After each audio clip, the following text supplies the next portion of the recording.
Hey guys, I am back with my first project share for March 2019. I'm going to show you all the stuff I made in March. I apologize if the lighting is weird, the angle looks weird, or anything looks weird. This is a new filming setup. I am filming with my phone. I purchased an overhead clamp thing. I have it clamped to my cupboards over my kitchen counter. I can show you a picture.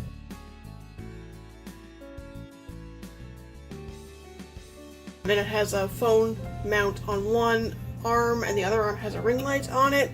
And I also have two lights on the sides here to even it out. I got it in hopes of being able to A, have something to hold my phone with, and B, be able to film from overhead a little easier.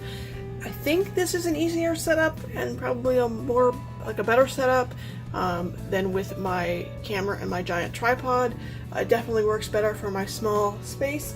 Unfortunately, I have nowhere to clamp it to use it over my desk. Now granted, with this setup, it might be less intrusive enough that I might be able to do some crafting here. I just have to do it standing up, and with my pain issues right now, I don't know if that'll work.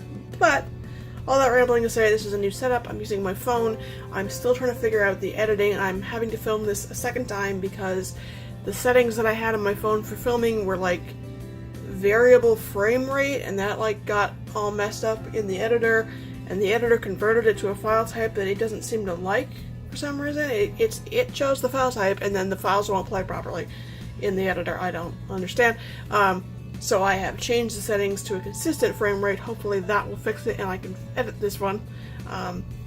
I will say, from the little bit I was able to see of the videos that I filmed before, the audio is definitely better. I noticed there was a lot of white noise coming off my camera. I assume on my actual camera either the mic is broken or it's just an old low quality mic, because I noticed there's no white noise coming from this audio on the phone. So that alone makes me happy, and the picture quality seems to be better, which is kind of sad that my actual camera makes lower quality videos than my phone. Anyways. This is going to be part one of probably 2 or 3 at least parts of my project share for March. I did make a lot of stuff. This video will center on the projects that I made with the Let's Celebrate collection that I won in that giveaway from the Onyx Raven Co. That would be a collection that's available at Poundland in the UK. I made a bunch of stuff with that and I will show it to you now. Oh, I forgot to mention, I saw this mount that I have set up on a video that I believe was Mary Polanco, if I'm pronouncing that right, posted. I will link her video below. She does have a link to where she bought hers on Amazon, and I couldn't find the exact same one, but I did find a very similar one on Amazon Canada. It was only 25 bucks, and I think it was worth it. So yeah, I just wanted to throw that in there. Okay, on to the actual project share. Okay, so these first 2 cards were made with card bases that were from a Hot Buy set that I got at Michael's during one of their many Hot Buy one get one sales. I definitely think I'm going to be looking into buying card bases that way more often when and if they do those sales again. I assume they will. I assume they were quite popular last year. I do find it a little easier on me to already have the cards and envelopes made up. It's not a huge deal to make either. It's just kind of a, it's nice to just be able to grab a card base and go. And then I use the cupcake paper, which is so adorable, from the Let's Celebrate collection, as well as some pearls from that collection. And then these die cuts were actually from a Project Life set. It came with some cards and some die cuts. And then I just used these chipboard pieces that we found at Dollarama. They're Martha Stewart. It was like a birthday set. I bought 2 of them, so I have plenty, so I decided to use them on these cards. Again, these 2 cards here, which I guess are birthday cards, or they could just be like party cards, party invitations, whatever. Congratulations cards even. Again, they were made with the candle paper from the Let's Celebrate collection, and then again I used some of the adhesive pearls, and I used journaling cards from that same Project Life set, and again these bases are from the Michael's Hot Buy set. I made these 2 congratulations cards, again with the Hot Buy card bases, and this really pretty greenish turquoisey heart light string paper from the Let's Celebrate collection. I really liked this paper. I also used some of the tags that came with the collection. I just used them as background ephemera. I used these congratulations toppers that came with the collection. They had some that said happy birthday and some that said congratulations. So I tried to use the less obviously birthday paper for those, the congratulations ones. And then because these were tags, there was a hole there, so I just covered it with an adhesive pearl. Again, from the collection, all the little pearls on the corners as well are from the collection. I made these 2 birthday cards again with the Hot Buy card bases, and then I used the balloon paper. I did find these balloon papers, some of the papers in this collection had a lot of like orange in them, which was a little different. Maybe I just don't have a lot of orange decorations, I don't know, but I did struggle with the orangey paper a bit. Thankfully I did have these Martha Stewart pieces that had some orange on them, so I was able to use these for these cards, and then these resin flowers were also in the collection. I ran out of orangey chipboard pieces, so I just kind of went with this base that I made and just took some other chipboard pieces that kind of had similar colors in them, and I thought looked okay to make a slightly different design of a happy birthday card over here. And then this one here, I used the same design as the previous card, like the, you know, the chipboard happy birthday and the gift and the flowers, but obviously with a different color scheme because there's not very much orange in this one. And again, the card bases were from Michaels. I made 3 of these birthday cards. Again, the green card base is from Michaels from the Hot Buy set. I used this kind of confetti paper from the collection, as well as some of these pink tags, and I just used them as like a background element behind this Martha Stewart chipboard piece. I had 3 of them, so I was able to make 3 cards. And then there's 1 of each color button from the collection in the corners, and then I just used these felt hearts on the bottom to sort of fill some space, and they were from my stash. I believe I got them in a Valentine's swap last year. I made these 2 general celebration, party, congratulations cards. They can be a little of anything. Again, I used the Hot Buy cards and then this sort of like sentiment paper from the collection, as well as some adhesive pearls, and then these are just journaling cards that were in my stash. These are like encouragement cards. I found this Just For You paper a little difficult to use because it's so busy. It's cute, it's got its envelopes, and like every other envelope says Just For You, and it's very cute, but it is very busy with a very eclectic collection of colors on it, so I had some trouble with it, and then I found these journaling cards, and it has pretty much the same colors in it, and then with the gold matches the yellow and the orange. So again, I just used the Just For You paper on the Hot Buy cards, Project Life cards in the center, and then embellished with some buttons from the Let's Celebrate collection. I've been trying to use my stamps more, especially with card making, because I have a bunch of stamps and I never use them. I haven't gotten around to really learning how to color the stamps properly, so I'm pretty much just focusing on using my sentiment stamps for now. So this one was another one of those card bases with the Just For You paper on it. I didn't really have anything else to stick on it. The paper pad had 3 of each design, so I had a lot of designs where it's like I could make the same card twice because I had 2 embellishments of the same type, but then I would end up with a card base that I had nothing similar to put on it. So for this one, I embellished with this flat panel card that we could find at Dollarama right now. There's like a pink, 2 different shades of purple, and a green in it. They're all just flat, like single panel cards that are die cut, and then they come with matching envelopes. So I just used this and I sort of cut it down to size. This stamp, I can't remember the brand of it, but I got it in an SCT sampler kit. And then these 2 flourishes were in a Kelly Curates set that I also got in an SCT sampler kit. And then I just embellished with some buttons and some pearls from the Let's Celebrate collection. I made 3 of these cards, again because I had 3 bases made up with the Hot Buy cards and then the striped paper from the collection. Again, I used these flat panel cards from Dollarama, and then I just used a bunch of handed art stamps that I got on clearance at Michaels to make a sentiment and then decorate it a little bit, and then I just used some gems from my stash. Speaking of my first time doing something, I also made some shaker cards for the first time this month. You will see coming up that there were some wooden frames in this collection, and I wasn't sure what to do with them, and then I remembered seeing people making shaker cards with frames and things, so I decided to do that. This one was a Product Life wood veneer. I have trouble with wood veneers that aren't like, you know, words or icons or something. Even then I have some trouble with them, but especially these kind of things where like they're supposed to frame something.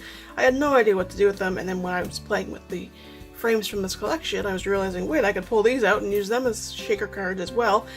So all I did was I cut off the front of a pocket from a pocket letter sleeve with the card sleeves. I tried using a whole pocket because I'd done that before by, you know, sticking in a cut apart or something and then, you know, just stapling it shut because I don't have a fuse tool. Unfortunately, when you adhere the one side of the pocket to the back of this, it gets very, very tight, the acetate part. Or I don't know if it's acetate, but whatever it is, the plastic part. And then it is too hard to get stuff in and actually get it to shake. So I just cut off the front of one pocket and adhered it to the back of the wood veneer and then popped the whole thing up on foam tape, and you make sure the foam tape is like closed together so there's no, you know, leakage. And then you put the sequins underneath it, and I think this came out pretty good. I'm pretty proud of it. I would have liked to have some sort of a sentiment across the pocket, but I couldn't find one that went both color-wise and sentiment-wise. And then I also figured the whole paper is sentiments. So yeah, again, this is a Hot Buy card. This is paper from the collection. This is a Project Life wood veneer. It's just sequins from my stash that ended up working really well with this paper. And then some buttons from the collection as well.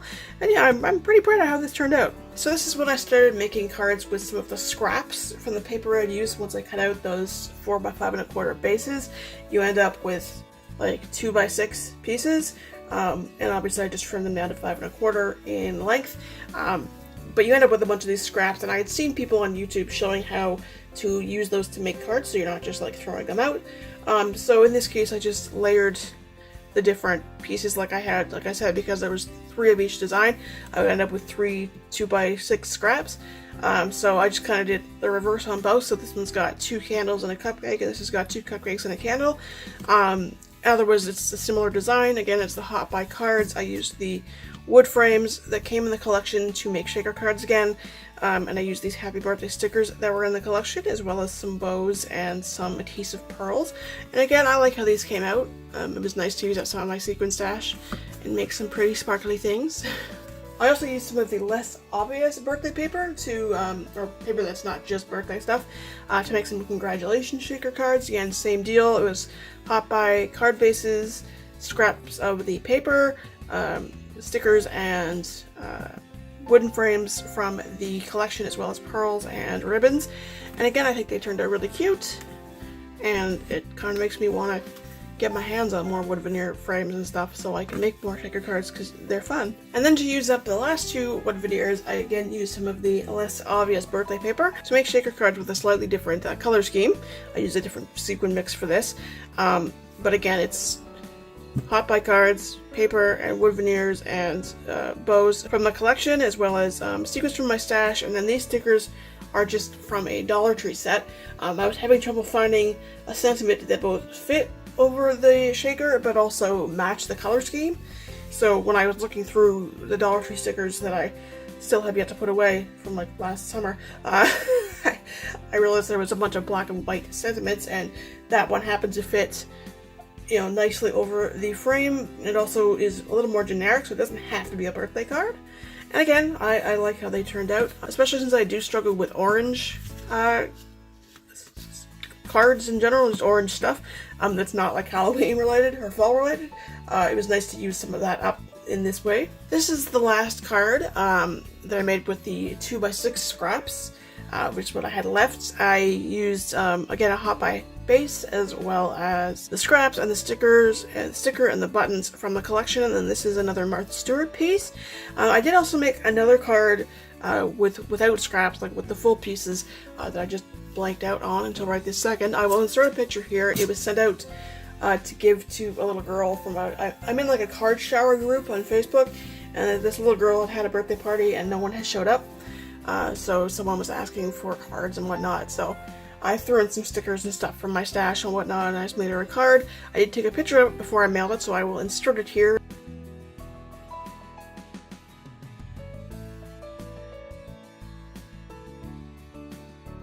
And then getting down to the last few cards made with scraps, I do have some other videos coming up that have bits and pieces from this collection in them, but this video is the stuff that's like primarily that collection. So just using up the scraps, I had miscut this paper when I was trying to make a card cut the base too short, so I ended up just using this piece as like a off-size base, and then I stuck a tag from the collection in the center and popped it up on some foam tape to give it some dimension. Again, this is a Dollar Tree sticker, and then everything else is from the collection. The bow and the pearls and the flower are all from the collection. And then this design you'll see coming up in future videos a lot because I used it to kill a lot of my scraps.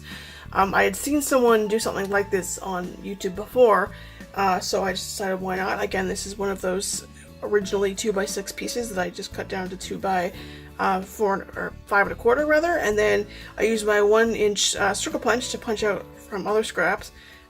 Just punched out 5 circles, stuck them down, and then this stamp was actually in the March SCT sampler kit. It's a Hero Arts stamp, so you'll see this exact design many times coming up. This is the only one I made with this particular collection, and both of these card bases were just made from Michael's cardstock. And then the last card I made explicitly with this collection. I was again made on a card base made from Michael's cardstock, and then the collection came with a bunch of flags. They were little wooden dowels that you could stick them on, but I don't really have a need for flags. Like, I feel like that kind of flag is more for like sticking in cupcakes or something. So I thought, well, why not just like layer them and basically make paper out of them. So that's what I did, and these ones were a bit long, so I just trimmed the points off of them, and then this one was short, so just to give it some variety there. And then I embellished it with a number of Dollar Tree stickers, as well as some of the buttons and the pearls from the collection. And then finally, to use up some of the smaller scraps, I made a couple of bookmarks. I got this idea from watching Bourbon Creek Crafts here on YouTube. She has been doing a project of using up a 12x12 paper pad every month, and she shows a variety of ways that she does it. She does it primarily with cards, but she also does some larger projects and some smaller projects. And one of the smaller projects is to make bookmarks. So I thought I would do that to use up some of the scraps that are bigger than you'd like to throw away, but also smaller than you're really sure what to do with. So I was able to do that, which was really nice with some of the papers that I really liked. Like, I really liked this paper. Now, so obviously not all of these papers are from the Let's Celebrate collection, but you'll see what I've made with these other papers in videos coming up, because I had pulled some other birthday papers out. I'd pulled out some coordinating papers, and then ended up playing with some of those as well. But just as an example, I really loved this paper, and I used it on a couple of cards, I think, and then even these little scraps I didn't want to get rid of, so it was nice to be able to use up a good portion of them on the bookmarks. And again, it's just twine and trim from my stash at the top. All I did was basically measure a bookmark that I own, and then cut from just scrap cardstock, cut a base, rounded the corners, and then slapped the scraps down and trimmed them off, punched holes in the middle, and stuck trim on. So it's pretty easy, and it's a good way to use up scraps. So I got 6 of those. And so that is it for this first project share video. Altogether, I made 33 cards and 6 bookmarks, and that's just from this one collection kit. So one 6x6 paper pad with, I believe it was 24 sheets, as well as some embellishments, both from the collection and my stash as well. I'm very happy with that, and I've got more coming from other collections and stuff that I used up this month. I would like to sell some of these if possible. Obviously, not all of them are good enough to sell, but I think some of them are. So if there are any here that you're either interested in or think would sell well, please let me know. I am considering maybe trying to make some sales through YouTube and Instagram and stuff before I start any kind of a shop, just to make sure that there is an audience for it, just because there are sometimes there's startup fees and things with shops. So if you are, like I said, if you're either interested in purchasing any, or there's anything here that you think would sell, just, feel free to let me know either in the comments or in an email or what have you. I'm also considering starting a Facebook group or a Facebook page or something, I'm not sure which, in part just to be able to keep in touch with you guys, because YouTube is not great for helping YouTubers keep in touch. Instagram, not everyone has, and I don't use Twitter enough in my personal life to also be on there enough to want to use it for quote-unquote business purposes. But Facebook I'm on all the time, an embarrassingly long amount, so it might be easier for me to keep in touch with you guys that way if I'm not able to make videos or what have you. So I am considering either a group or a page, I don't know which. Again, if that's something you would be interested in joining and or following, depending on which one I use, feel free to let me know in the comments. So that is it for this video. I will be back hopefully soon with part 2 of my March project share. If you did enjoy this video, please give it a big thumbs up. Please give it a share. Subscribe to my channel if you haven't already, and click that little bell in the corner to be notified when I next upload a video. And I will see you guys in the next one.